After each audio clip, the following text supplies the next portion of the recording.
ગણેશ વિસર્જનની રાજ્યભરમાં શરૂઆત થઈ। સુરત, વડોદરા, રાજકોટ અને અમદાવાદમાં વિસર્જનની ખાસ વ્યવસ્થા કરવામાં આવી છે।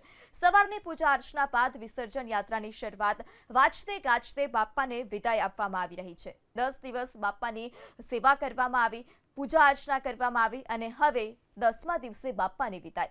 તાપી નદી કાંઠે વિસર્જનને લઈ સુરતમાં પોલીસ બંદોબસ્ત પણ ગોઠવી દેવામાં આવ્યો છે। ચુસ્ત બંદોબસ્તની વચ્ચે વિસર્જન યાત્રાની શરૂઆત થઈ તો આ તરફ મુંબઈમાં પણ ગણેશ વિસર્જનની તૈયારીઓ થઈ ચૂકી છે। 10 દિવસ પૂજા અર્ચના બાદ વિઘ્નહર્તા કે જેઓનું વિસર્જન કરવામાં આવ્યું છે। ગણપતિ બાપા મોર્યા, અગલે બરસ તો જલ્દી આનાનો નારો પણ ગુંજ્યો। વધુ માહિતી સાથે સંવાદદાતા ધનરાજ પણ આપણી સાથે જોડાઈ ચૂક્યા છે। ધનરાજ, સુરતમાં કેવા પ્રકારની તૈયારી છે વિસર્જનને લઈ, શું વધારે વિગત? જી બિલકુલ, બાપાની વિસર્જનની પ્રક્રિયા છે હાથ ધરાઈ છે ત્યારે દ્રશ્યમાં જોઈ શકો છો સુરતના પાલ આરટીઓ ખાતે કૃત્રિમ તળાવ આવ્યું છે। ત્યાં શું નિયોજિત આયોજન કરવામાં આવ્યું છે, પોલીસ કમિશનર અને પાલિકા કમિશનર દ્વારા જે પ્રમાણે આયોજન કરવામાં આવ્યું છે ત્યારે આ કૃત્રિમ તળાવમાં અત્યારે હાલ વિસર્જન પ્રક્રિયા છે હાથ ધરવામાં આવી છે।